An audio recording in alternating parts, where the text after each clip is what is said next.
আজি বহুত দিনৰ মূৰত আকৌ এটা নতুন মিনি ব্লগ লৈ আপোনালোকৰ মাজলৈ আহিলোঁ। কি খবৰ সকলোৰে, আশা কৰোঁ সকলো চাগে ভালে আছে।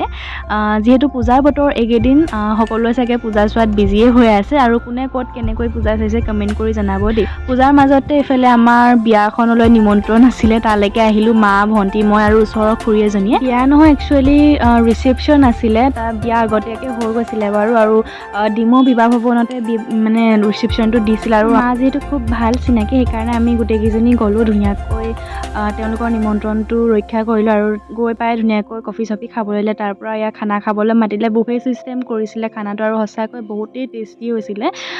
বেছি সময় নাথাকিলেও, যিহেতু পূজাৰ সময় বহুত ভিৰ ভাৰ থাকে, গাড়ীও ভিৰ ভাৰ থাকিব, সেইকাৰণে গুচি আহিলোঁ খানাটো খাই। আৰু এয়া দেখিছেনে, বাহিৰৰ পৰা অলপমান দেখাই দিছোঁ বিবাহ ভৱনটো। আৰু আজি ভিডিঅ'টো ইমানেই, কেনেকুৱা লাগিলে ভিডিঅ'টো চাই কমেণ্ট কৰি জনাব। নেক্সট এটা ভিডিঅ'ত লগ পাওঁ। আজিলৈ bye bye guys, love you all.